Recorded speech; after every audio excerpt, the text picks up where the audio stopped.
Okay, here we go. So for a first time review video, and I say review specifically because it should be different from a reaction video where the content creator reacts for the first time to something spontaneously. In this review video I'll be talking about this particular song and why it's such an influence to me as a musician and what's special about it. So I had to have a band and a song that I've been following for a long time. And I've been following this band now for about 15 years, since around 2004 or 5, I'm not sure which. But yeah, Nightwish have been musically a huge influence to me, and especially the keyboardist and kind of main composer, Thomas.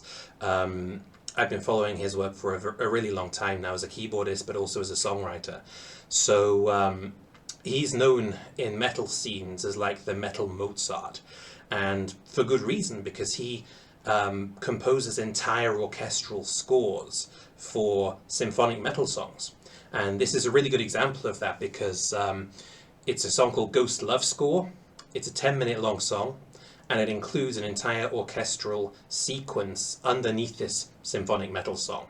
And what you'll see here, you'll see 3 of the 5 original band members. The band was founded by Thomas and 2 other members in 1998.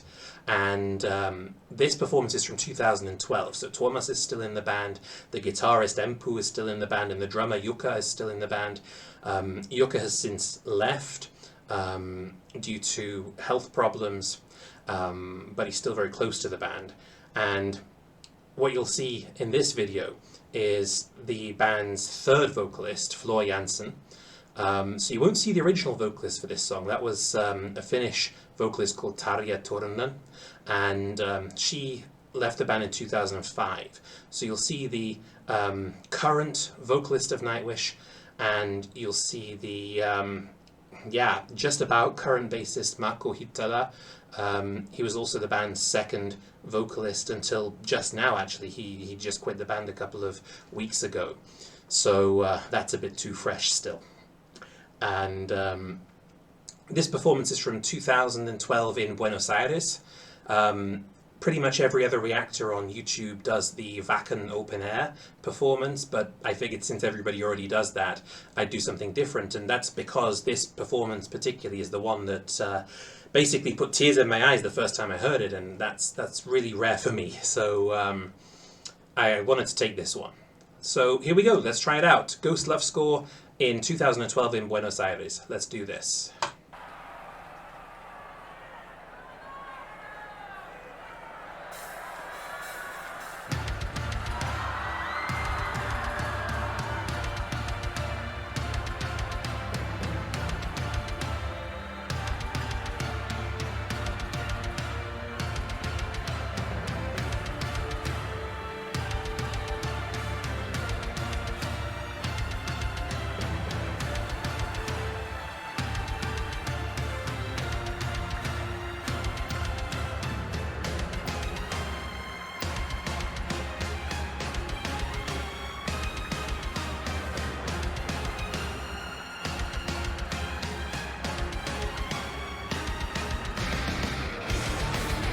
I got to stop it there already. I guess you saw Thomas's face just before that happened, and it's like he knows. And of course he does, he wrote it. But I just wanted to tell you something about timing here. That's one crucial element of songwriting that's often overlooked a little bit. In this song, what you hear at the beginning is just drums and keyboards. And you'll hear that it's in a 6/8 time signature, so it's 1, 2, 3, 4, 5, 6. But every 4th line, they sandwich in 1 bar of 5/8. I think I said 5/6, right? It's in 6/8, so it's 1, 2, 3, 4, 5, 6, and then every so often there's a 5/8 bar in there. So it's 1, 2, 3, 4, 5, 6, 1, 2, 3, 4, 5, 6, 1, 2, 3, 4, 5, 1, 2, 3, 4, 5, 6. And that's the first part, but then when the whole band kicks in, it goes into a 4/4 signature. And where there was a 6/8 and then a 5/8 sandwiched in, what you've got is a 4/4 and then a 3/4 sandwiched in on the 3rd line of every 4.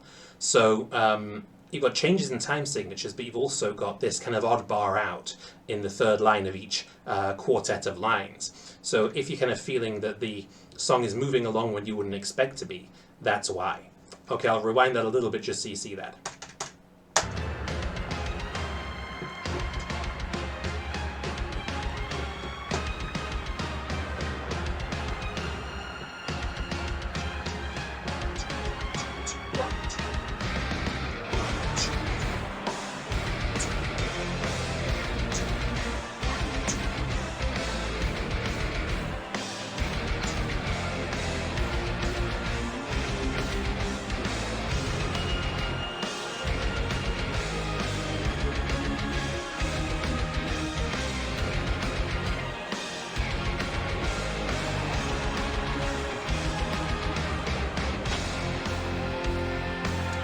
Total change in atmosphere again.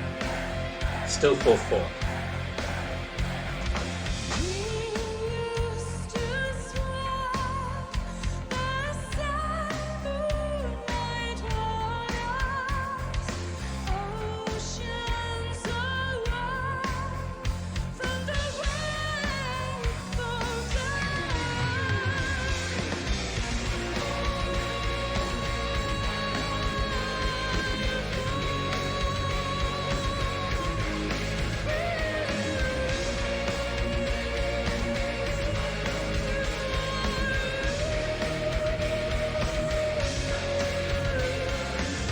Okay, we got that far. So a couple of things I want to tell you here. So when the vocals kick in, what you have is a real drop in intensity for the verse.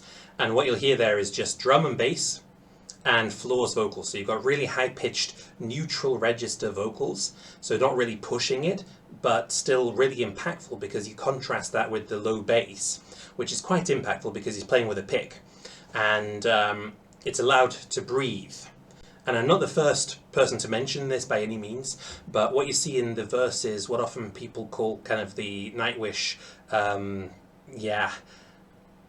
like the formula for Nightwish songs, which is that in the verse it's pulled back, the guitar disappears, and then in the chorus the intensity is raised by the presence of the guitar, and also these kind of choral backing vocals that are coming from a track underneath Floor's lead vocals. And they're really important because they're percussive, so they go So they go in between the beats, but also lyrically they're important. What they're singing there is, my fall will be for you, my love will be in you, if you be the one to cut me, I'll bleed forever. And that's relevant. We'll get back to that later on as the song progresses, because that changes a little bit in the last chorus. But percussive and really emotional lyrics that are going underneath those lead vocals. There's just a couple of fills by Yuka that I'm always listening for. And, you know, they never by any means play exactly the same notes or beats in the songs, and I'll give you a couple of examples of that later on as well. But there's a couple of drum fills by Yuka, especially directly before the chorus, that I'm always just waiting to hear. Okay, let's carry on.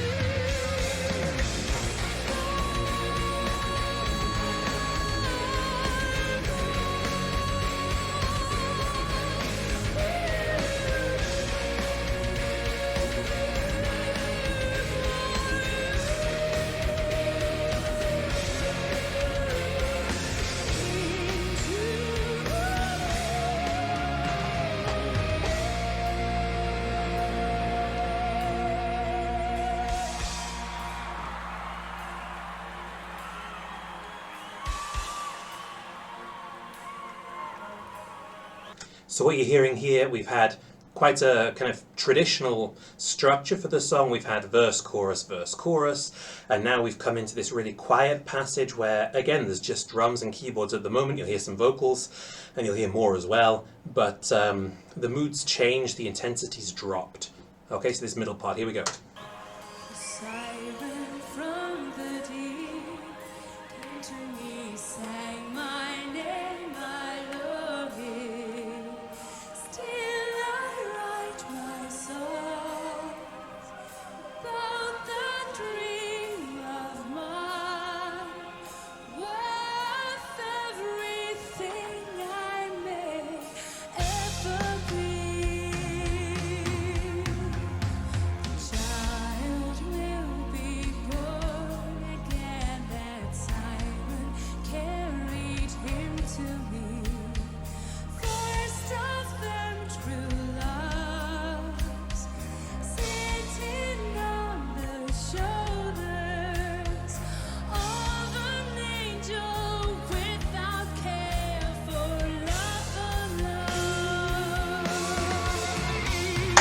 So I have to stop here just for a second, because you know when Empu goes to a monitor speaker and he puts his foot on it, there's a guitar solo come in.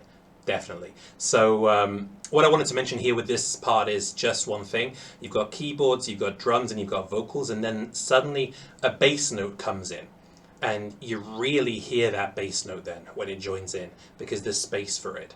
So little things that you can do with quite a quiet passage that really make an impact. Okay, don't want to take up too much time with that, just wanted to make sure we mentioned it, and we're going to go into the guitar solo now. Here we go. Foot on the speaker.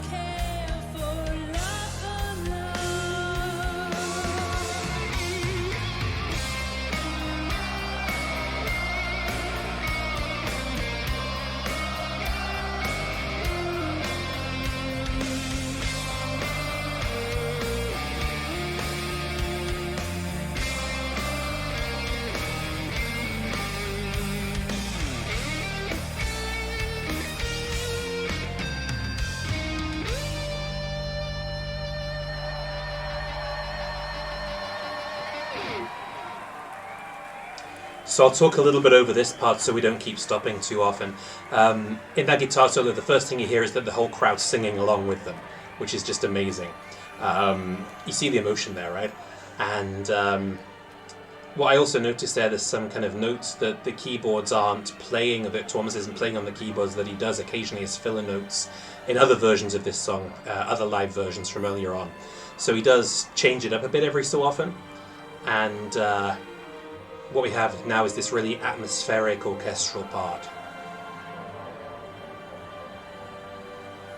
You've got brass, you've got woodwind, you've got percussion, you've got choirs.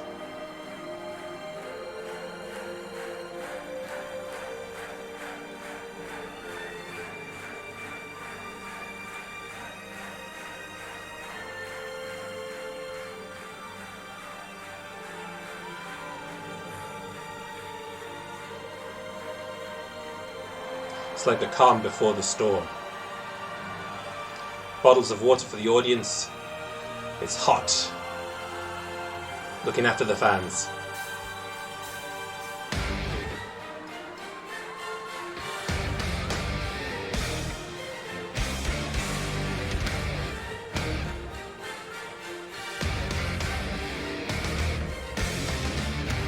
Okay, before we get into this, what I just want to mention is we're now back into 6/8 timing. So we've got this da da da da da da da da da da da da.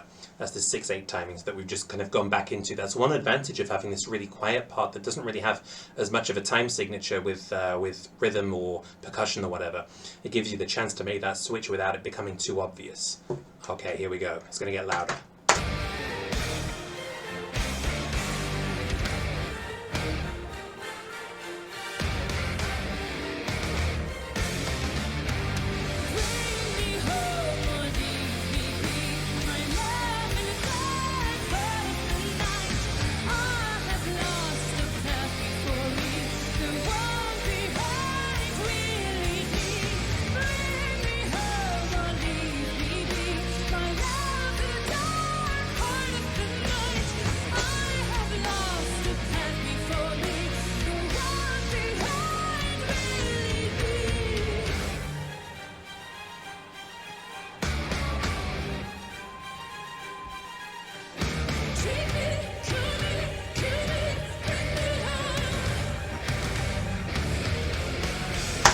Okay, I've got to come in there for a second because, I mean, you'll have noticed, of course, that her vocals are far more intense. She's basically using kind of the overdrive register now to sing, so much more power there. The other thing is, just towards the end there, you'll have heard those operatic vocals as well. This kind of take me, cure me, kill me, bring me home part.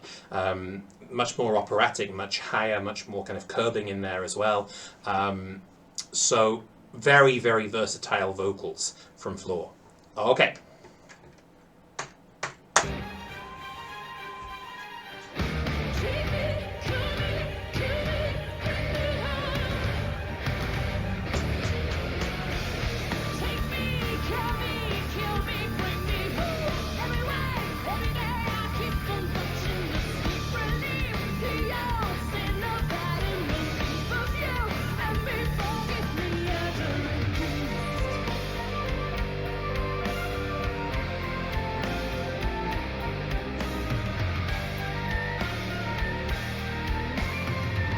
So lots of melodies in between the vocals that Thomas has composed.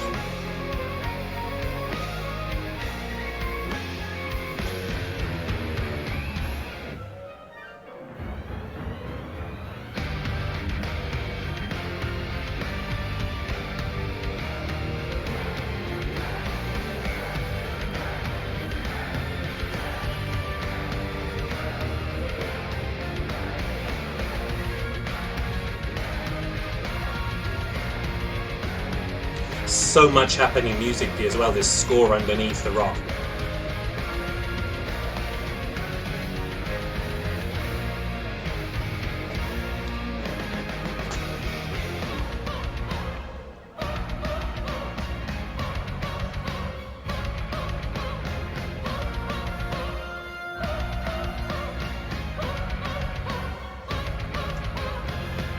So really clever there. What Floor's doing now is she's also singing over these choral notes that happen right at the beginning of the song where she's not singing them, and now she's joining that choir.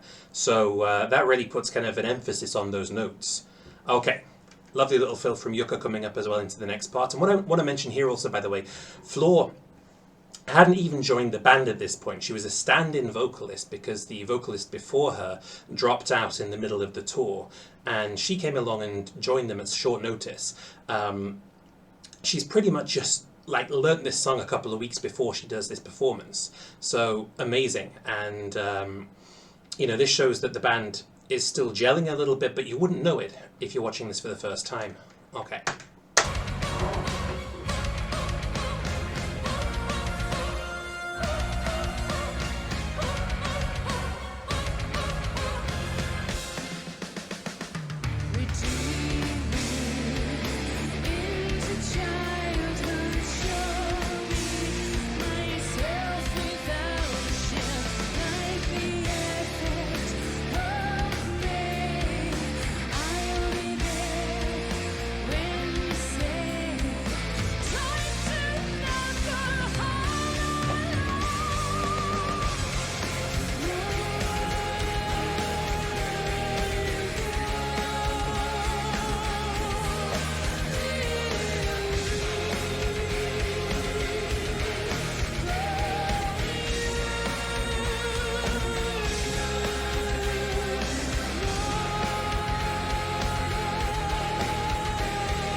Just a second there, right? Because we've got a change in the chorus now, lyrically. What we had before was, my fall will be for you, my love will be in you. If you be the one to cut me, so I'll bleed forever. And what we've got now is, you were the one to cut me, so I'll bleed forever. So we've had this change in the lyrics also between beforehand and now, where you've got the condition and it's been fulfilled. That's lyrically important, and you see we've gone into that chorus again that we haven't heard for about, I don't know, 6 or 7 minutes in the song, and it's come back now. Also worth mentioning would be the kind of bass drum figures that Yuka's playing there, this kind of dudum, dudum, dudum, really pushes it along as well, and if you listen carefully enough you'll notice that as well. So I'll take you back a little bit because you can tell that it's building up, right?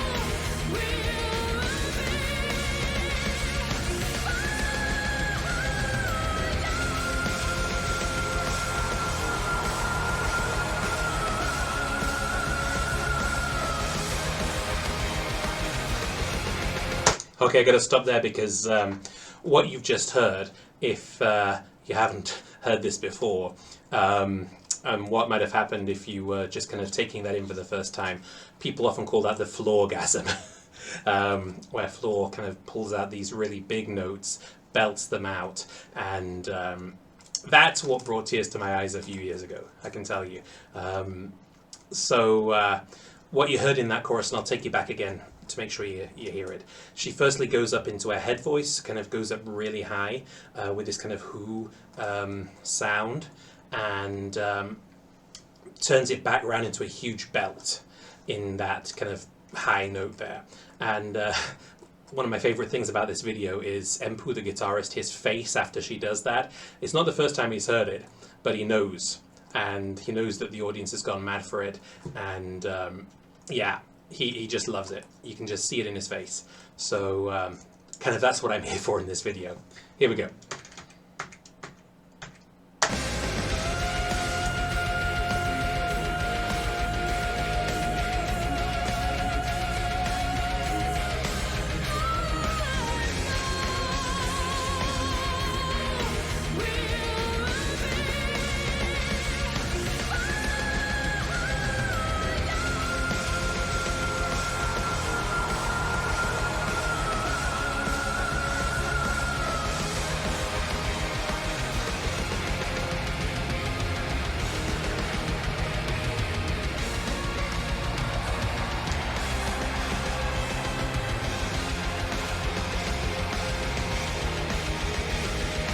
Actually, I got to stop one more time and just tell you this. I just had to do a bit of air drums along there because that fill there is one that I've always listened for.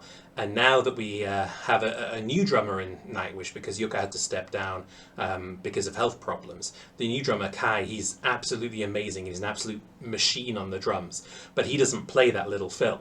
And that's like the one thing I miss in this song since Kai's taken over as drummer. Not to say that Kai doesn't play it equally wonderfully, but that's just the one thing that I kind of go, I want that again. I want my fill back. That's a little insider thing there. So yeah, if Kai ever sees this, I want it back. Yeah, so just as an example of things that people sometimes just listen for and notice themselves, here we go.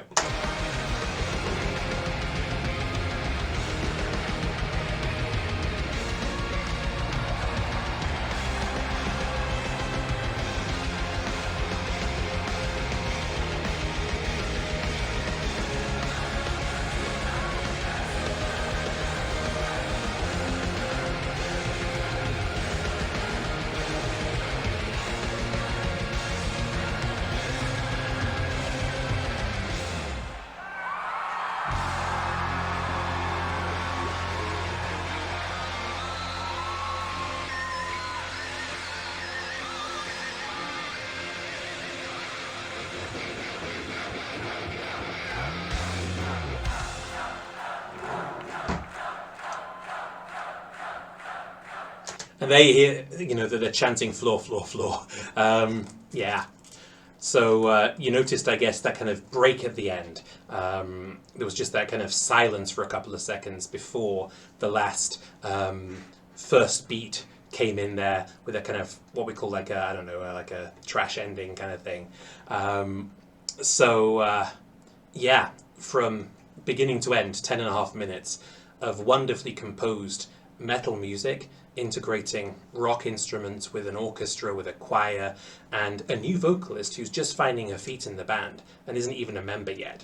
So an absolutely amazing performance there, and it really shows you what a skilled performer she is, that she can perform like that while still getting to grips with a new song that is very demanding. In terms of composition, like I say, you've got everything in there. You've got a lot of emotion, but still that kind of rock feeling that a band chants along to and sings along to the guitar solo. So for me, this is like a true great song. So yeah, I've taken up 25 minutes of your time. I don't want to take up too much more, but I hope this has been helpful to you. And yeah, I will look forward to hearing what you have to say. All right then, bye-bye.